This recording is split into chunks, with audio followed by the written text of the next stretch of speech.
ಸ್ನೇಹಿತರೆ ನಮಸ್ಕಾರ. ನಾನು ನಿಮ್ಮ ರಾಕೇಶ್ ಶಾರುಂಡಿ. ನಿನ್ನೆ ಧರ್ಮಸ್ಥಳದ ನೇತ್ರಾವತಿ ಸ್ನಾನಘಟ್ಟದ ಸಮೀಪ ಪಾಂಗಳ ಜಂಕ್ಷನಲ್ಲಿ ನಡೆದಂಥ ಅಮಾನವೀಯ ಘಟನೆ.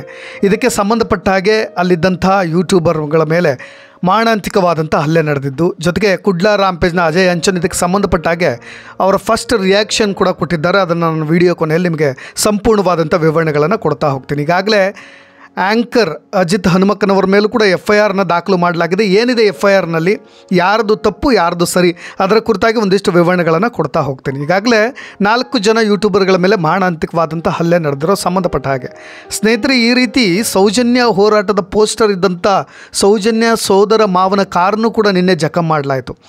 ಹಿಂದಿನ ಗ್ಲಾಸ್ನ ಪುಡಿ ಮಾಡಲಾಯಿತು. ಲಕ್ಷ ಬೆಲೆ ಬಾಳ್ತಕ್ಕಂತಹ ಆ್ಯಂಕರ್ ಅವರ ಚಾನಲ್ನ ಕ್ಯಾಮ್ರಾವನ್ನು ಪುಡಿ ಮಾಡಿ ವರದಿ ಮಾಡ್ತಾ ಇದ್ದಂಥ ಕುಡ್ಲ ರಾಂಪೇಜ್ ಅಜಯ್ ಅಂಚನ್, ಅಭಿಷೇಕ್ ಹಾಗೂ ಕ್ಯಾಮ್ರಾಮ್ಯಾನ್ ಸಂಚಾರಿ ಸ್ಟುಡಿಯೋದ ಸಂತೋಷ್ ಅವರ ಮೇಲೆ ಹಲ್ಲೆ ಕೂಡ ನಡೆಸಿರ್ತಕ್ಕಂಥ ಘಟನೆ ಮಾತ್ರವಲ್ಲದೆ ಪ್ರಾಣ ಬೆದರಿಕೆಯನ್ನು ಹಾಕಲಾಯಿತು. ತಂದೆ ತಾಯಿಯನ್ನು ಕೆಟ್ಟ ಪದಗಳಿಂದ ನಿಂದಿಸಲಾಯಿತು. ಹೊಡಿ ಬಡಿ ಪದಗಳಿಂದ ನಿಂದನೆ ಮಾಡಲಾಯಿತು. ಇಷ್ಟೆಲ್ಲ ಗುಂಡಾಗಿರಿ ವರ್ತನೆಯನ್ನು ನಿನ್ನೆ ನಡೆದಂಥ ಸಂದರ್ಭದಲ್ಲಿ ತೋರಿದ್ರೂ ಕೂಡ ಕೆಲವೊಂದು ಸೋಕಾಲ್ಡ್ ಮಾಧ್ಯಮಗಳು ತೋರಿದಂಥ ವರ್ತನೆ ಇದೆಯಲ್ಲ, ಬಿಹೇವಿಯರ್ ಇದೆಯಲ್ಲ, ನಿಜಕ್ಕೂ ಕೂಡ ಬೇಜಾರಾಗ್ತಕ್ಕಂಥ ಸಂಗತಿ. ಆ ಯೂಟ್ಯೂಬರ್ಗಳಿಗೆ ಧರ್ಮದೇಟು ಅನ್ನೋ ಪದವನ್ನು ಬಳಕೆ ಮಾಡಿದ್ದು, ಯೂಟ್ಯೂಬರ್ಗಳಿಗೆ ಗೂಸ ಅನ್ನೋ ಸ್ಲಗ್ ಲೈನ್ಗಳನ್ನು ಹಾಕಿ ನಾನ್ಸೆನ್ಸ್ ಜರ್ನಲಿಸಮ್ನ ನಿನ್ನೆ ಪ್ಲೇ ಮಾಡಿದ್ದು ಮಾತ್ರ ಇದೆಯಲ್ಲ, ಅದು ಪತ್ರಿಕಾ ಧರ್ಮನ. ಹಾಗಾದರೆ ನಾಚಿಕೆಗೇಡು ಅನಿಸ್ಬಿಡುತ್ತೆ. ಯಾಕೆಂದ್ರೆ ಸ್ನೇಹಿತರೆ, ಪತ್ರಿಕಾ ವರದಿ ಮಾಡ್ತಾ ಇದ್ದಂಥ ಡಿಜಿಟಲ್ ಪ್ಲಾಟ್ಫಾರ್ಮ್ನ ವರದಿಗಾರರೇನು ರೌಡಿಗಳ ಅಥವಾ ಅವ್ರು ಕಳ್ಳರ, ಅವ್ರ ಹಿಂದೆ ಅವ್ರ ಬ್ಯಾಕ್ಗ್ರೌಂಡಲ್ಲಿ ಏನಾದರೂ ರೌಡಿ ಶೀಟರ್ ಇದೆಯಾ, ಅವರಿಗೆ ಧರ್ಮದೇಟು ಅಥವಾ ಗೂಸ ಅನ್ನೋ ಪದಗಳನ್ನು ಯಾರಿಗೆ ಬಳಸಬೇಕು ಯಾರಿಗೆ ಬಳಸಬಾರ್ದು ಅನ್ನೋ ಒಂದಿಷ್ಟು ಕಾಮನ್ ಸೆನ್ಸ್ ಕೂಡ ನಮ್ಮ ಮಾಧ್ಯಮಗಳಿಗೆ ಇಲ್ಲದೆ ಹೋಯ್ತಲ್ಲ ಅಂತ. ಏಕೆಂದರೆ ಅವ್ರು ಯಾವುದೇ ಕ್ರಿಮಿನಲ್ ಪ್ರಕರಣಗಳಲ್ಲಿ ಗುರುತಿಸ್ಕೊಂಡವರಲ್ಲ, ಸಮಾಜ ವಿರೋಧಿಗಳು ಕೂಡ ಅಲ್ಲ. ಆದರೆ ಅವ್ರನ್ನ ಕಳ್ಳರಂತೆ ಬಿಂಬಿಸಿ ಗೂಸ ಧರ್ಮದೇಟು ಅನ್ನೋ ಸಾಲುಗಳ ಮುಖಾಂತರವಾಗಿ ಈ ಮಾಧ್ಯಮಗಳು ನಿಮ್ಮಲ್ಲಿರ್ತಕ್ಕಂಥ ನೀಚ ಬುದ್ಧಿಯನ್ನು ಸಮಾಜಕ್ಕೆ ತೋರ್ಬಿಟ್ರಿ ಅಂತ ಅನಿಸುತ್ತೆ ಅಷ್ಟೇ. ಈ ಖಾಸಗಿ ಮಾಧ್ಯಮದ ಅಂದರೆ ಈ ಸ್ಯಾಟಲೈಟ್ ಮಾಧ್ಯಮದ ರಿಪೋರ್ಟರ್ ಮೇಲೆ ಅಲ್ಲಿನ ಸೌಜನ್ಯ ಹೋರಾಟಗಾರರು ಥಳಿಸಿದರು ಅನ್ನೋ ಸುದ್ದಿಯನ್ನು ಪ್ರಸಾರ ಮಾಡ್ತಾಯಿದ್ರು ನಿನ್ನೆ. ಯಾಕೆ ಚಾನಲ್ ಮುಖ್ಯಸ್ಥರಿಗೆ ಆ ರಿಪೋರ್ಟರ್ ಮೇಲೆ ಧರ್ಮದೇಟು ಅನ್ನೋ ಪದಗಳನ್ನು ಯಾಕೆ ಬಳಸ್ಲಿಕ್ಕೆ ಬರಲೇ ಇಲ್ಲ? ಯಾಕೆ ಈ ರೀತಿಯಾದಂಥ ಪಕ್ಷಪಾತದಂಥ ಬುದ್ಧಿ? ನೀವು ಒಪ್ಕೊಳ್ಬೇಕಿಲ್ಲ ಏನಾಗ್ತಾಯಿದೆ ಅಂತ. ಶಾಂತಿ ಭಂಗ ಮಾಡ್ತಾ ಇರೋರು ಯಾರು ಅನ್ನೋದು. ಸ್ನೇಹಿತರೆ, ಸತ್ಯ ಶೋಧನೆ ಅನ್ನೋ ಪದವನ್ನು ನಾನಿಲ್ಲಿ ಬಳಸ್ತಾ ಇದ್ದೀನಿ. ಯಾಕೆಂದರೆ ನನಗೂ ಕೂಡ ಸತ್ಯವನ್ನು ತಿಳಿದುಕೊಳ್ಳೋ ಕುತೂಹಲ ಇದೆ. ಈಗಾಗಲೇ ಧರ್ಮಸ್ಥಳ ಗ್ರಾಮ ಸೌಜನ್ಯ ಕೇಸ್ನಿಂದ ಹಿಡಿದು ಇಲ್ಲಿಯವರೆಗೂ ಕೂಡ ಭೀಮಾ ಮಾಡ್ತಾ ಇರ್ತಕ್ಕಂಥ ಆರೋಪದವರೆಗೂ ಕೂಡ ಈ ಮಾಧ್ಯಮಗಳ ಮಾಹಿತಿ ಸ್ಫೋಟದ ಭರದಲ್ಲಿ ಏಕಾಏಕಿಯಾಗಿ ಒಂದಿಲ್ಲೊಂದು ಸುದ್ದಿಗಳು ಅಪ್ಪಳಿಸುತ್ತೆ. ತಲೆ ಬುಡ ಇಲ್ಲದಂಥ ಸುದ್ದಿಗಳು, ಅವುಗಳನ್ನು ಸುಳ್ಳು ಅಂತ ಸಾಬೀತುಪಡಿಸೋ ಒಂದು ವರ್ಗ, ಇಲ್ಲ ಅದೇ ಸತ್ಯ ಅಂತ ಅರ್ಚಾಡುವಂಥ ಇನ್ನೊಂದು ವರ್ಗ. ಯಾವುದು ಸತ್ಯ ಯಾವುದು ಸುಳ್ಳು ಅಂತ ನಿಖರವಾಗಿ ಜಡ್ಜ್ ಮಾಡಲಾಗದಂಥ ಸಂದಿಗ್ಧ ಪರಿಸ್ಥಿತಿಯಲ್ಲಿ ಸತ್ಯದ ಅಸ್ತಿತ್ವಕ್ಕಾಗಿ ನಮ್ಮ ಯುವ ಸಮೂಹ ಒದ್ದಾಡ್ತಾ ಇದೆ. ಸ್ನೇಹಿತರೆ, ನಾನು ಇಲ್ಲೊಂದು ನಿಮಗೆ ಒಂದು ಕನ್ಫರ್ಮ್ ಮಾಡಬೇಕಾಗಿದೆ. ಯಾಕೆಂದರೆ ಆಡಳಿತ ಪಕ್ಷಗಳ ತಪ್ಪನ್ನು ತಿದ್ದಲಿಕ್ಕೆ ವಿರೋಧ ಪಕ್ಷಗಳು ಕೂಡ ಫಾರ್ಮ್ ಆಗುತ್ತೆ. ನಮ್ಮ ಸರ್ಕಾರದಲ್ಲೂ ಕೂಡ ಹಾಗೆ ಯಾರು ಏನೇ ವಿರೋಧ ಮಾಡಲಿ, ಒಂದು ದೊಡ್ಡ ಸಮೂಹ ಈ ರೀತಿಯಾಗಿ ವಿರೋಧ ಮಾಡ್ತಾ ಇದೆ ಅಂದರೆ ಅದರಿಂದ ಕ್ಲೀನ್ ಚಿಟ್ ಪಡೆದು ಅದರಿಂದ ಹೊರಗೆ ಬಂದರೆ ಇದಕ್ಕೊಂದು ತಾತ್ಕಾಲಿಕ ಪರಿಹಾರ. ಅದನ್ನು ಬಿಟ್ಟು ಈ ರೀತಿಯ ಗುಂಡ ರೌಡಿಸಮ್ ತೋರೋದಕ್ಕೆ ಇದೇನು ಪಾಕಿಸ್ತಾನ ಕೂಡ ಅಲ್ಲ. ಬಿಗ್ ಬಾಸ್ ರಜತ್ ಇದೇ ಧರ್ಮಸ್ಥಳದ ಸೌಜನ್ಯ ತಾಯಿಯ ಮನೆಗೆ ಭೇಟಿ ಕೊಟ್ಟರೆ ಕೆಲವೊಬ್ಬರು ಸಾಮಾಜಿಕ ಜಾಲತಾಣಗಳಲ್ಲೂ ಕೂಡ ಪೋಸ್ಟ್ ಮಾಡ್ತಾ ಇದ್ದಾರೆ, ನಿನಗೆ ಅಪ್ಪ ಅಮ್ಮ ಹೆಂಡತಿ ಮಕ್ಕಳಿದ್ದಾರೆ, ಇದು ಮಂಡ್ಯ ಅಲ್ಲ ಕರಾವಳಿ ಅನ್ನೋ ಪೋಸ್ಟ್ ಹಾಕಿ ಏನು ಸಾಮಾಜಿಕ ಸ್ವಾಸ್ಥ್ಯವನ್ನು ಯಾರು ಹಾಳು ಮಾಡ್ತಿದ್ದೀರ ಹಾಗಾದರೆ? ಅಥವಾ ಹೋರಾಟ ಮಾಡ್ತಾ ಇರೋರೇ ನಕ್ಸಲೇಟ್ಸ್ಗಳ? ಅವರು ಯಾವತ್ತೂ ಕೂಡ ಇಲ್ಲಿವರೆಗೂ ನ್ಯಾಯಯುತವಾಗಿ ಇಲ್ಲಿವರೆಗೂ ದಂಗೆ ಇಲ್ಲದೆ ಹೋರಾಟವನ್ನು ಮಾಡ್ತಿದ್ದಾರಲ್ವ, ಅದನ್ನು ಒಪ್ಕೊಳ್ಬೇಕು. ಮಾಧ್ಯಮಗಳು ಈಗ ಬಂದಿದ್ದಾವೆ ಅನಿಸುತ್ತೆ. ನಾನು ಕೆಲವೊಂದು ಬಾರಿ TRPಗೋಸ್ಕರ ಬೇಕಂದಾಗ ಸ್ಟೋರಿಗಳನ್ನು ಮಾಡೋ ಸ್ಯಾಟಲೈಟ್ ಮೀಡಿಯಾದಲ್ಲಿ ಕೂಡ ನಾನು ವರ್ಕ್ ಮಾಡಿ ಬಂದಿದ್ದೀನಿ. ಕಮರ್ಷಿಯಲಿ ಯಾವ ರೀತಿಯಾಗಿ ವರ್ಕ್ ಆಗ್ತೋ ಚಾನಲ್ಗಳು ಅಂತ ಗೊತ್ತು. ಯಾವ ರೀತಿ ನಾನ್ಸೆನ್ಸ್ ಜರ್ನಲಿಸಮ್ ಇದೆ ಅನ್ನೋದನ್ನು ನಾನು ಕಣ್ಣಾರೇ ಕಂಡಿದ್ದೀನಿ. TVಯಲ್ಲೇ ಕುಂಟಾಬಿಲೆ ಆಡಿರೋದನ್ನು ಕೂಡ ನೋಡಿದ್ದೀವಿ. ಇದೇ ಖ್ಯಾತ ನಿರೂಪಕರು ಸೌಜನ್ಯ ಕೇಸ್ನ ಆಳ ಅಗಲವೇ ಗೊತ್ತಿಲ್ಲದೆ ಇರೋರಿಗೆ ಕರ್ಸ್ಕೊಂಡು ಪ್ಯಾನಲಲ್ಲಿ ಕೂರಿಸ್ಕೊಂಡು ನನ್ನ ಧರ್ಮದ ಬಗ್ಗೆ ಯಾಕೆ ಸಮಾಜದಲ್ಲಿ ಚರ್ಚೆ ಆಗಬೇಕು ಅನ್ನೋ ತಿರುಗೇಟಿನ ಪ್ರಶ್ನೆಯನ್ನು ಕೇಳ್ತಾರೆ. ಆದರೆ ಅವ್ರ ಬಗ್ಗೆ ಇದ್ದಂಥ ಕಿಂಚಿತ್ತು ಗೌರವ ಯಾಕೆ ಮರೆಮಾಚಿಬಿಡುತ್ತೆ ಜನರಿಗೆ ಅಂದರೆ, ಇದೇ ಮಾಧ್ಯಮಗಳಲ್ಲಿ ಯಾರೋ ಒಬ್ಬ ಹೀರೋಯಿನ್ ಇನ್ನೊಬ್ಬನ ಜೊತೆ ಸಂಬಂಧ ಇಟ್ಕೊಂಡ್ರೆ, ಒಬ್ಬ ಮಹಿಳೆ ಇನ್ನೊಬ್ಬನೊಂದಿಗೆ ಸಂಬಂಧವನ್ನು ಇಟ್ಕೊಂಡು ಅದೇನಾದರೂ ಜಗಜ್ಜಾಹಿರಾದರೆ, ಈ ಥರದ ನಾನ್ಸೆನ್ಸ್ ಥರ್ಡ್ ಗ್ರೇಡ್ ನ್ಯೂಸ್ ಮಾಡಬೇಕಾದ್ರೆ ಇನ್ನೊಬ್ಬರು ಖಾಸಗಿ ವಿಷಯಗಳ ಬಗ್ಗೆ ಚರ್ಚೆ ಆಗಬಾರ್ದು ಪಬ್ಲಿಕ್ನಲ್ಲಿ ಅನ್ನೋದು ಗೊತ್ತಾಗೋದಿಲ್ವಾ? ಒಬ್ಬ ಸ್ಟಾರ್ ವ್ಯಕ್ತಿ ಸಾಯೋ ಮುನ್ನವೇ ಇಹಲೋಕ ತ್ಯಜಿಸಿದಂಥ ಸ್ಟಾರ್ ನಟ ಡ್ಯಾಶ್ ಡ್ಯಾಶ್ ಅಂತ ಬ್ರೇಕಿಂಗ್ ಪಾಯಿಂಟ್ಸ್ನ ಮುಂಚಿತವಾಗಿಯೇ ಟೈಪ್ ಮಾಡಿ ಪ್ಯಾಕೇಜ್ ಮಾಡಿ ಇಟ್ಕೊಳ್ಳುವಂಥ ಈ ಮಾಧ್ಯಮಗಳಲ್ಲಿ ಎಲ್ಲಿದೆ ಸ್ವಾಮಿ ಪತ್ರಿಕಾ ಧರ್ಮ?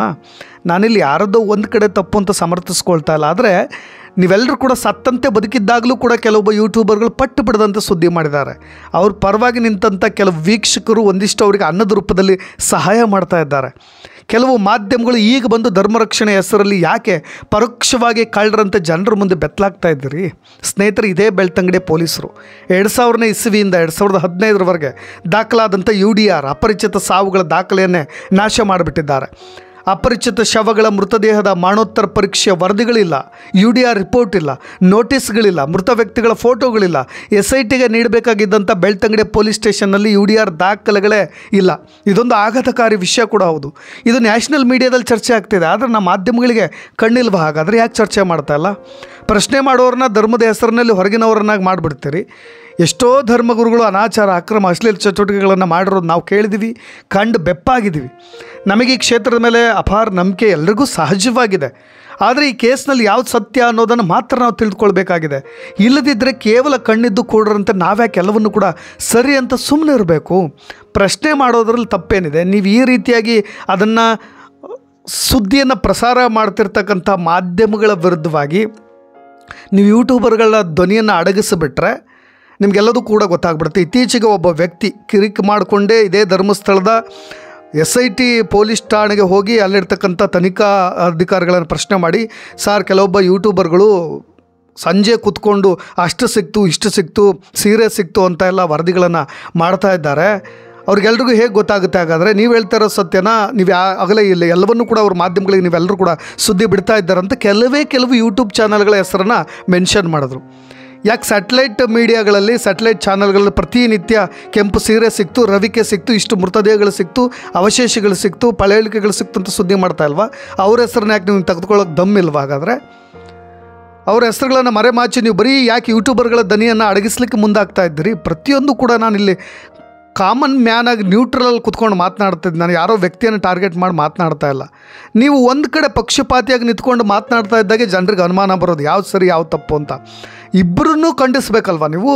ಇದೇ ಸೋಷಿಯಲ್ ಮೀಡಿಯಾ ಪ್ಲಾಟ್ಫಾರ್ಮ್ನಲ್ಲಿ ಇರ್ತಕ್ಕಂಥ ಯೂಟ್ಯೂಬರ್ಸ್ಗಳನ್ನು ಖಂಡಿಸೋದಾದರೆ ನಿರಂತರವಾಗಿ ಸುದ್ದಿ ಮಾಡ್ತಾ ಇರ್ತಕ್ಕಂಥ ಸ್ಯಾಟಲೈಟ್ ಮೀಡಿಯಾಗಳು ಅವ್ರು ಮಾಡ್ತಾ ಇರ್ತಕ್ಕಂಥ ತಪ್ಪು ಎಡವಟುಗಳು ಯಾಕೆ ನಿಮಗೆ ಕಣ್ಣಿಗೆ ಕಾಣ್ತಾ ಇಲ್ಲ? ಹಾಗಾದರೆ ಸುದ್ದಿಯನ್ನು ಪ್ರಸಾರ ಮಾಡ್ತಾ ಇರ್ತಕ್ಕಂಥ ಎಲ್ಲರನ್ನೂ ನೀವು ಪ್ರಶ್ನೆ ಮಾಡಬೇಕಾಗುತ್ತೆ, ಧರ್ಮಸ್ಥಳದ ಸಾಮಾನ್ಯ ಜನತೆ. ಸ್ನೇಹಿತರೆ, ಇದಕ್ಕೆ ಸಂಬಂಧಪಟ್ಟಾಗಿ ಇನ್ನೊಂದು ಆಡಿಯೋ ಕೂಡ ಇದೆ, ಅದನ್ನು ಪ್ಲೇ ಮಾಡ್ತೀನಿ ಅಂತ ಹೇಳಿದೆ. ಆದರೆ ಇದೆಲ್ಲದಕ್ಕಿಂತ ಮುಂಚಿತವಾಗಿ ನಾನು ನಿಮಗೆ FIR ಕಾಪಿ ಏನಾಯಿತು ಅಂತ, ನಿನ್ನೆ ಸಂಜೆ ಸುಮಾರು 7:30 ಗಂಟೆ ಅವರೆಲ್ಲರೂ ಕೂಡ ಬೆನಕ ಹಾಸ್ಪಿಟಲಲ್ಲಿ ಅಡ್ಮಿಟ್ ಆಗ್ತಾರೆ. ಆ ಸ್ಥಿತಿ ಹೇಗಿದೆ ಅನ್ನೋದನ್ನು ತಿಳಿದುಕೊಳ್ಳಲಿಕ್ಕೆ ಸೌಜನ್ಯ ಪರ ಹೋರಾಟಗಾರರಾದಂಥ ಮಹೇಶ್ ಶೆಟ್ಟಿ ತಿಮ್ಮರೊಡ್ಡಿ, ಗಿರೀಶ್ ಮಟ್ಟಣ್ಣನವರ್ ಅಲ್ಲಿಗೆ ಬರ್ತಾರೆ. ಆಗ ಇದೇ ಸುವರ್ಣ ನ್ಯೂಸ್ನ ವರದಿಗಾರರಾದಂಥ ಒಬ್ಬ ವ್ಯಕ್ತಿ ಅವರ ಕ್ಯಾಮ್ರಾಮ್ಯಾನ್ನ ತಡೆದು ನಿಲ್ಲಿಸಿ ಬೈಟ್ ಕೊಡಿ ಅಂತ ಹೇಳಿ ಗಿರೀಶ್ ಮಟ್ಟಣ್ಣನವ್ರನ್ನ ನೋಡಿ ಆಸ್ಪತ್ರೆ ಆವರಣ ನಿಲ್ಲಿಸ್ಲಿಕ್ಕೆ ಹೋಗ್ತಾರೆ. ಆಗ ಇದೇ ಗಿರೀಶ್ ಮಟ್ಟಣ್ಣನವರು ಮತ್ತು ಗಿರೀಶ್ ತಿಮ್ಮರೊಡ್ಡಿ ಅವರ ಮಹೇಶ್ ತಿಮ್ಮರೊಡ್ಡಿ ಅವ್ರ ರೆಸ್ಪಾನ್ಸ್ ಏನಿರುತ್ತೆ ಅಂದರೆ, ಇಲ್ಲಿ ಸಾಕಷ್ಟು ಜನ ಇದ್ದಾರೆ, ನಿಮ್ಮ ಚಾನಲ್ನವರು ಸುಳ್ಳು ಸುದ್ದಿ ಪ್ರಸಾರ ಮಾಡಿ ಕೆಲವೊಬ್ಬರನ್ನ ರಕ್ಷಣೆ ಮಾಡ್ತಾಯಿದ್ದೀರಿ ಅಂತ ಜನರಲ್ಲಿ ಆಕ್ರೋಶಗೊಳ್ತಾರೆ, ನಾವು ಬೈಟ್ ಕೊಟ್ಟರೆ ಇಲ್ಲಿ ಕೊಡೋದು ಬೇಡ ಅಂತೇಳಿ ಹೊರಡಿ ವಿನಂತಿ ಮಾಡ್ಕೊಳ್ತಾರಂತೆ. ಅದಾದಮೇಲೆ ಇದೇ ಚಾನಲ್ನ ವರದಿಗಾರರು, ಸುವರ್ಣ ಚಾನಲ್ನ ವರದಿಗಾರರು ಹಾಗೂ ಕ್ಯಾಮ್ರಾಮ್ಯಾನ್ ಒಳಗೆ ನುಗ್ಗಿ ಅವ್ರನ್ನ ರಿಯಾಕ್ಷನ್ ತೆಗೆದುಕೊಳ್ಳಲಿಕ್ಕೆ ಒತ್ತಾಯ ಮಾಡ್ತಾರಂತೆ. ಆಗ ಅವರು ವರ್ತನೆಯಿಂದ ಅಸಮಾಧಾನಗೊಂಡಂಥ ಅಲ್ಲಿದ್ದ ಕೆಲವೊಬ್ಬರು, ನೀವು ಈ ರೀತಿಯಾಗಿ ಆಸ್ಪತ್ರೆಯ ಒಳಗೆ ನುಗ್ಗಿ ಈ ರೀತಿಯಾಗಿ ಗಾಯಗೊಂಡಿದ್ದಂಥ ಮಾಧ್ಯಮಗಳು ಅಥವಾ ಫಿರ್ಯಾದಿದಾರರ ಭಾವನೆಗೆ ತೊಂದರೆ ಕೊಡಬಹುದು ಅಂತ ಹೇಳಿ ಪೊಲೀಸ್ನವರು ಆಗ್ರಹ ಮಾಡ್ತಾ ಇದ್ದಾರೆ, ದಯವಿಟ್ಟು ಒಳಗೆ ಬರಬೇಡಿ ಅಂತೇಳಿ ಅವ್ರನ್ನ ತಡಿಲಿಕ್ಕೆ ಮುಂದಾಗ್ತಾರಂತ. ಒಂದಿಷ್ಟು ನುಗ್ಲಾಟ ತಳ್ಳಾಟ ಶುರುವಾಗಿಬಿಡುತ್ತೆ. ಆಗ ಅದೇ ಕ್ಯಾಮ್ರಾಮ್ಯಾನ್ ಬೋಳಿ ಮಕ್ಕಳ ಬ್ಯಾವರ್ಸಿಗಳ ಅಂಥೇಳಿ ಅವಾಚ್ಯ ಶಬ್ದಗಳಿಂದ ಸೌಜನ್ಯ ಪರ ಹೋರಾಟಗಾರನ ನಿಲ್ಲಿಸಿದ್ದಾರೆ ಅನ್ನೋ ಒಂದು ಕಂಪ್ಲೇಂಟ್ ಕಾಪಿಯನ್ನು ಕೊಟ್ಟಿದ್ದಾರೆ. ಹಾಗಾಗಿ ನೇರವಾಗಿ ಆ ಸುದ್ದಿ ಪ್ರಸಾರ ಮಾಡ್ತಾ ಇದ್ದಂಥ ಸ್ಯಾಟಲೈಟ್ ಚಾನಲ್ನ ಖ್ಯಾತ ಚಾನಲ್ನ ವರದಿಗಾರರಿಗೂ ಜೊತೆಗೆ ಆ್ಯಂಕರ್ ಅಜಿತ್ ಹನುಮಕ್ಕನವರ ವಿರುದ್ಧವಾಗಿಯೂ ಕೂಡ FIRನ ದಾಖಲು ಮಾಡಲಾಗಿದೆ.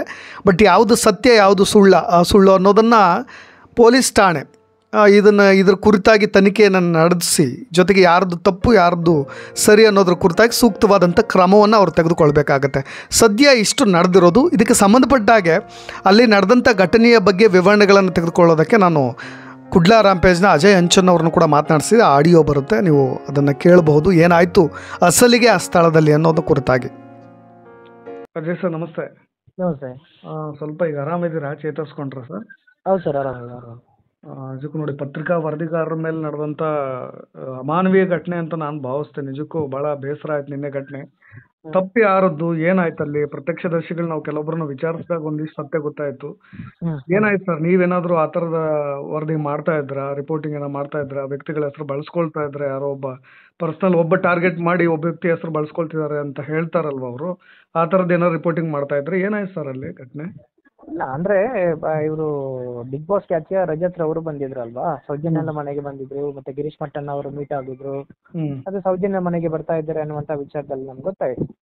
ಸೊ ಆಗ ನಾವು ಸೌಜನ್ಯದ ಮನೆಗೆ ಬರ್ತೀವಿ ಅನ್ನುವಂತ ವಿಚಾರದಲ್ಲಿ ಬೈಟ್ ತಗೋಕೆ ಹೋಗಿದ್ವಿ ನಾವು. ಆ ಟೈಮಲ್ಲಿ ಅವ್ರು ಹೇಳಿದ್ರು ಸ್ವಲ್ಪ ನಂಗೆ ಲೇಟ್ ಆಯ್ತು, ನಡುದಾರಿಯಲ್ಲಿ ಸಿಗ್ತೀನಿ ಅಂತ ಹೇಳಿ. ಆಯ್ತು ಅಂತೇಳಿ ಬನ್ನಿ ಅಂತೇಳಿ ಹೇಳಿದಾಗ ಅಲ್ಲಿ ಪಾಂಗಳ ಕ್ರಾಸ್ ಇದೆ ಅಲ್ವಾ, ಸೌಜನ್ಯ ಮನೆಗೆ ಹೋಗುವಂತ ದಾರಿಯಲ್ಲಿ ಪಾಂಗಳ ಕ್ರಾಸ್. ಸೊ ಅಲ್ಲಿ ಸಿಕ್ಕಿದ್ರು ಅವರು. ಅಲ್ಲಿ ಸಿಕ್ಬೇಕಾದ್ರೆ ಬೈಟ್ ಎಲ್ಲ ತೆಗ್ದ್ವಿ ಸರ್. ಬೈಟ್ ಎಲ್ಲ ತೆಗ್ದ್ವಿ. ಮತ್ತೆ ಏಕಾಏಕಿಯಾಗಿ ಅವರ ಒಂದು 10-50 ಜನ ಬಂದ್ರು. ಅವ್ರಂತೇಳಿ ಗೊತ್ತಿಲ್ಲ, ನಾರ್ಮಲ್ ಈಗ ಅಲ್ಲಿ ಸಿಚುವೇಶನ್ ಬುರುಡೆಗೆ ಯಾವ ರೀತಿ ಇದೆ, ನಾರ್ಮಲ್ ಜನರು ಬರ್ತಾರೆ ಹೋಗ್ತಾರಲ್ವಾ. ಸೊ ಆ ರೀತಿ ಥಿಂಕ್ ಮಾಡ್ತಾ ಇದ್ವಿ. ಮತ್ತೆ ಬೈಟ್ ತೆಗ್ದು ಎಲ್ಲ ಕ್ಯಾಮರಾ ಆಫ್ ಮಾಡಿದಾಗ ಅವ್ರು ಬಂದ್ರು. ಬಂದು ಏನು ಮಾತಾಡ್ತೀರಿ, ಯಶವಂದ್ರ ಕುಮಾರ್ ಬಗ್ಗೆ ಮಾತಾಡ್ತೀರಿ, ಮತ್ತೆ ಧರ್ಮಸ್ಥಳಕ್ಕೆ ಅವಹೇಳನ ಮಾಡ್ತೀರಿ ಅಂತೇಳಿ ಹೇಳಿದ್ರು. ಅದಕ್ಕೆ ನಾನು ಹೇಳಿದೆ, ಏನು ಅವಹೇಳನ ಮಾಡಿದ್ದು ಏನು ಅಂತೇಳಿ ಕೇಳಿದೆ. ನಾನೆಲ್ಲ ಮಾತಾಡಿದ್ದು ಡಾಕ್ಯುಮೆಂಟ್ಸ್ ಮುಖಾಂತರ ಮಾತಾಡಿರುವಂತದ್ದು. ಎಲ್ಲ ಅವರ ಡಾಕ್ಯುಮೆಂಟ್ಸ್ ಏನಿದೆ ಅಥವಾ ಯಶವಂದ್ರ ಕುಮಾರ್ ಇದ್ದು ಏನು ಕೋರ್ಟ್ ಅಲ್ಲಿ ಈಗ ವೆಕೇಟ್ ಆಗಿದೆ ಅದರದ್ದೆಲ್ಲ ಮಾತಾಡುವಂಥದ್ದು. ಮತ್ತೆ ವೀರೇಂದ್ರ ಅವರದ್ದು ಏನೆಲ್ಲ ಡಾಕ್ಯುಮೆಂಟ್ಸ್ ಇದೆ ಅವ್ಯವಹಾರ ಮಾಡಿರುವಂಥದ್ದು ಅದರ ಬಗ್ಗೆ ಮಾತಾಡಿರುವಂಥದ್ದು. ಮತ್ತೆ ದೇವಸ್ಥಾನಕ್ಕೂ ಎಲ್ಲಿ ಅಪಮಾನ ಮಾಡಿಲ್ಲ ಅಂತೇಳಿ ಒಂದಷ್ಟು ಚರ್ಚೆ ಆಯ್ತು ಸರ್. ಆ ನಂತರ ಮತ್ತೆ ಏಕೈಕಿ ದಾಳಿ ಮಾಡಿದ್ರು ಅವ್ರು ನಮ್ಮ ಮೇಲೆ. ನಾವು ಮತ್ತೆ ಯುನೈಟೆಡ್ ಮೀಡಿಯಾದ ಅಭಿಷೇಕ್ ಇದ್ರು, ಸಂಚಾರಿ ಸ್ಟುಡಿಯೋದ ಸಂತೋಷ್ ಇದ್ರು, ಮತ್ತೆ ನಮ್ಮ ಕೆಮರಾಮ್ಯಾನ್ ಇದ್ರು. ಮತ್ತೆ ನಮ್ಮ ಕೆಮರಾಮ್ಯಾನ್ ನ ಕೈಯಿಂದ ಕೆಮರಾವನ್ನು ಕಿತ್ತು ಹೊಡೆದ್ರು, ಕೆಳಗೆ ಬಡಿದ್ರು. ಮತ್ತೆ ಬಡಿದು ಮೆಮೊರಿ ಕಾರ್ಡ್ ಎಲ್ಲ ಕಿತ್ಕೊಂಡು ಹೋಗಿದ್ದಾರೆ, ಕದ್ದಿಕೊಂಡು ಹೋಗಿದ್ದಾರೆ, ದರೋಡೆ ಮಾಡಿದ್ದಾರೆ ಮೆಮೊರಿ ಕಾರ್ಡ್. ಮತ್ತೆ ಅದೇ ದಣಿಗಳು ನಿಮ್ಮನ್ನು ಕೈಕಾಲು ಮುರಿಬೇಕು ಅಂತೇಳಿ ಹೇಳಿದ್ದಾರೆ, ಸುಮ್ನೆ ಬಿಡೋದಿಲ್ಲ.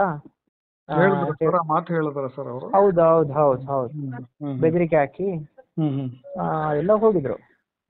ಸೊ ಇಷ್ಟ ಆಗಿರುವಂತದ್ದು. ನಾವು ಏನ್ ಸರ್ ಇದ್ದ ವಿಚಾರವನ್ನೇ ನಾವು ಹೇಳ್ತಾ ಇದ್ವಿ ಅಂತ ಹೇಳಿದ್ರೆ, ಬುರುಡಿಗೆ ಸಂಬಂಧಪಟ್ಟಾಗಿ ನಿರಂತರವಾಗಿ ಸ್ಟೋರಿ ಮಾಡ್ತಾ ಇದ್ವಿ. ನಿಮ್ಗೆ ಗೊತ್ತಿದೆ ಅದು. ಅಲ್ಲಿ ಏನೆಲ್ಲ ನಡೀತಾ ಇದೆ ಧರ್ಮಸ್ಥಳದಲ್ಲಿ ಅಂತ ಹೇಳಿ. ನಾವು ದೇವಸ್ಥಾನಕ್ಕೆ ಯಾವತ್ತೂ ಕೂಡ ದೂರ್ಲಿಲ್ಲ ಸರ್. ಯಾಕೆ ದೂರ್ಬೇಕು ಸರ್ ದೇವಸ್ಥಾನದಲ್ಲಿ? ಬುರುಡೆಗೂ ದೇವಸ್ಥಾನಕ್ಕೂ ಏನ್ ಸಂಬಂಧ ಸರ್?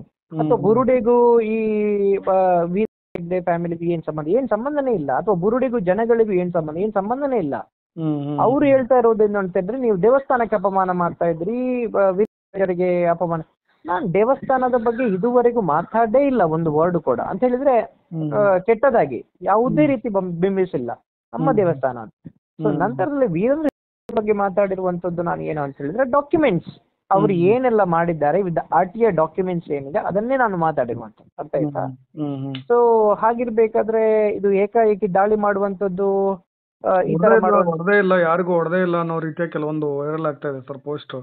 ಅಲ್ಲ, ಹೊಡಿಲಿಲ್ಲ ಅಂತ ಹೇಳಿದ್ರೆ ನಾವು ಹಾಸ್ಪಿಟಲ್ಗೆ ಯಾಕೆ ಅಡ್ಮಿಟ್ ಆಗ್ತೀವಿ ಸರ್? ಹೊಡಿಲಿಲ್ಲ ಇಲ್ವಾ ಅನ್ನುವಂಥದ್ದಕ್ಕೆ ನಾವು ಫುಟೇಜ್ ಪೊಲೀಸ್ ಸ್ಟೇಷನ್ ಕೊಡ್ತೀವಿ, ಯಾರೆಲ್ಲ ಹೊಡೆದಿದ್ದಾರೆ. ಹೊಡಿಯೋದು ಅದು ಕ್ಯಾಮರಾ ಹುಡಿಯಾಗುತ್ತಾ ಸರ್? ನಮ್ಮ ಕ್ಯಾಮರಾವನ್ನೇ ನಾವು ಹುಡುಗಿ ಮಾಡೋಕೆ ಸಾಧ್ಯನಾ ಸರ್?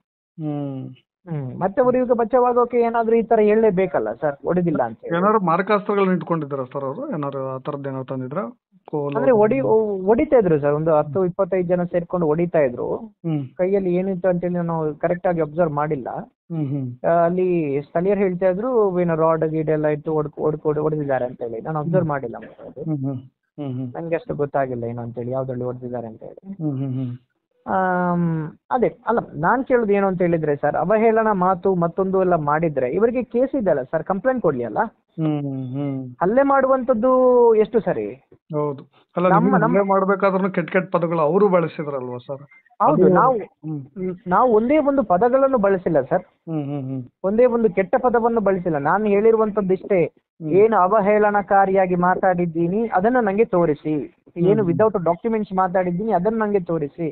ಆಯ್ತಪ್ಪ, ಬಗ್ಗೆ ನಾವು ಕೂಡ ಮೆಸೇಜ್ ಮಾಡಿದ್ವಿ ಅವರಿಗೆ, ನಾವು ಕೂಡ ಅವರಿಗೆ ಮೇಲ್ ಮಾಡಿದ್ವಿ, ನೀವು ಸರಿಯಾಗಿ ಇದ್ದೀರಿ, ನಿಮ್ಮ ಬಗ್ಗೆ ಈ ತರ ಟೀಕೆಗಳು ಬರ್ತಾ ಇದೆ, ನಿಮ್ಮ ಬೈಟನ್ನು ಕೂಡ ತೆಗೊಳ್ತೀವಿ ಅಂತೇಳಿ ಹೇಳಿದ್ದೀವಿ. ಅವ್ರಿಗೆ ಯಾವುದೇ ಸುದ್ದಿ ಇಲ್ಲ ಅಂತ ಹೇಳಿದ್ರೆ ಏನ್ ಮಾಡ್ಬೇಕು ನಾವೀಗ? ಹಾಗಾದ್ರೆ ಆ, ನಾವೀಗ ಧರ್ಮಸ್ಥಳದಲ್ಲಿ ಏನು ವಿಚಾರ ಪ್ರಸಾರ ಮಾಡ್ಲಿಕ್ಕೇನೆ ಇಲ್ವಾ? ಸೊ ಅಷ್ಟೇ, ಬೇರೆ ಏನಿಲ್ಲ. ಅದೇ ನಮ್ಮನ್ನು ಕುಗ್ಗಿಸುವಂತ ಪ್ರಯತ್ನ ಮೋಸ್ಟ್ಲಿ ನಡೀತಾ ಇದೆ ಅಂತ ಹೇಳಿ ಅನಿಸುತ್ತೆ. ಈಗ ಸ್ಯಾಟಲೈಟ್ ಮಾಧ್ಯಮಗಳು ಅಥವಾ ಯೂಟ್ಯೂಬರ್ಸ್ಗಳು ಒಂದಷ್ಟು ಒಳ್ಳೆ ವಿಚಾರವನ್ನು ತೋರಿಸ್ತಾ ಇದ್ದಾರೆ ಜನಗಳಿಗೆ, ವಸ್ತುನಿಷ್ಠೆ ವಿಚಾರವನ್ನೇ ತೋರಿಸ್ತಾ ಇದ್ದಾರೆ. ಸೊ ಹಾಗಾಗಿ ನಮ್ಗಳಿಗೆ ಏನಾದ್ರು ಮಾಡಿದ್ರೆ ಅಲ್ಲಿ ಯೂಟ್ಯೂಬರ್ಸ್ ಯಾರು ಬರುವುದಿಲ್ಲ, ಮತ್ತೆ ಅದನ್ನ ಟರ್ನ್ ಮಾಡಬಹುದು, ಆ ತರ ಏನಾದ್ರು ಉದ್ದೇಶ ಇದೆಯಾ ಗೊತ್ತಿಲ್ಲ. ಸೊ ಅದು ಆ ತರ ಒಂದು ವೇಳೆ ಉದ್ದೇಶ ಇದ್ರೆ ಅದು ಕನಸು ಸರ್.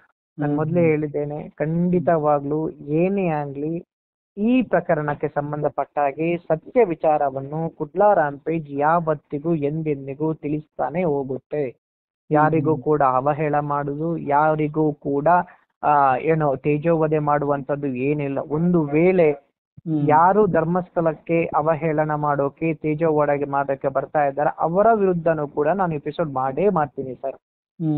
ಒಂದು ವೇಳೆ ವೀರೇಂದ್ರ ಹೆಗ್ಗಡೆ ಅವರು ಈ ರೀತಿ ಅಕ್ರಮ ಮಾಡಿಲ್ಲ, ಇದು ಸುಳ್ಳು ಹಬ್ಬಿಸ್ತಾ ಇದ್ದಾರೆ ಅಂತ ಹೇಳಿ ಡಾಕ್ಯುಮೆಂಟ್ಸ್ ಅನ್ನು ಕೊಟ್ಟ ಖಂಡಿತವಾಗ್ಲೂ ಅದನ್ನು ಕೂಡ ಟೆಲಿಕಾಸ್ಟ್ ಮಾಡ್ತೀನಿ ಸರ್. ನಮ್ದು ಏನು ಅಂತ ಹೇಳಿದ್ರೆ ಸರ್, ಸತ್ಯ ಏನಿದೆ ಅದರ ಹಿಂದೆ ಹೋಗುವವರು. ಸೊ ಹಾಗಿರ್ಬೇಕಾದ್ರೆ ಇಂತ ಒಂದು ಏನು ಸತ್ಯದ ದಾರಿಯಲ್ಲಿ ನಡೀಬೇಕಾದ್ರೆ ಇಂತ ಅಡಚಣೆಗಳು ಖಂಡಿತವಾಗ್ಲೂ ಬಂದೇ ಬರುತ್ತೆ ಸರ್. ಸೊ ಈಗ್ಲೇ ಈ ತರ ಅಂತ ಹೇಳಿದ್ರೆ ಮುಂಚೆ ಯಾವ ರೀತಿ ಇದ್ದಿರ್ಬೋದು ಅನ್ನುವಂತ ವಿಚಾರ